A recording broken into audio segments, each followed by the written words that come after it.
Hi అండి, నమస్తే. Dream house అసోసియేట్స్కి స్వాగతం. ఈరోజు మనం ఈ వీడియోలో అండి ఒక మంచి ల్యాండ్ అయితే చూడబోతున్నాం అండి. చాలా అంటే చాలా బెస్ట్ ప్రైస్కి వస్తుందండి ఈ ల్యాండ్ గురించి అన్ని వివరాలు ఈ వీడియోలో చెప్తానండి. సో ఎవరు కూడా స్కిప్ చేయకుండా చివరి దాకా చూడండి. ఇంకా ఎవరైనా మన ఛానల్ సబ్స్క్రైబ్ చేసుకోకుండా ఉంటే కనుక సబ్స్క్రైబ్ చేసుకోండి. సో ఇంక లేట్ చేయకుండా ఒక లైక్ చేసేయండి. మనం వీడియోలోకి వెళ్ళిపోదాం. మీరు చూడొచ్చండి, ఇది బ్యాంక్ ఆప్షన్ ప్రాపర్టీ అండి. మనకి బ్యాంక్ ఆప్షన్లో వస్తుంది. ఇది ఓపెన్ ల్యాండ్ అండి.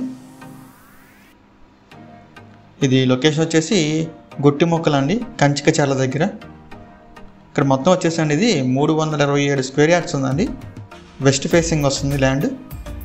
చాలా అంటే చాలా మంచి ప్రైస్కి వస్తుందండి. ఇక్కడ దీని ప్రైస్ వచ్చేసండి 55 లక్షలు అండి. కేవలం 55 లక్షలు అండి. 327 స్క్వేర్ యార్డ్స్ అండి. గుట్టిమొక్కలో వస్తుందండి, కంచికచర్ల దగ్గర. ప్రైమ్ ఏరియానండి. ఈ ల్యాండ్ గురించి ఇంట్రెస్ట్ ఉన్న వాళ్ళు ఎవరైనా ఉంటే కనుక స్క్రీన్ మీద కనిపిస్తున్న మా నెంబర్స్కి కాల్ చేయొచ్చండి. ఇది బ్యాంక్ ఆప్షన్ ప్రాపర్టీ కాబట్టి మనకి ఆప్షన్కి ఎక్కువ టైం ఉండదండి. సో వెంటనే మీరు కాల్ చేస్తే దీనికి సంబంధించిన అన్ని డీటెయిల్స్ చెప్తారండి. ఇంకా అలాంటి మరెన్నో ప్రాపర్టీస్ కోసం మా dream house associate YouTube channel subscribe చేసుకోండి. Thank you.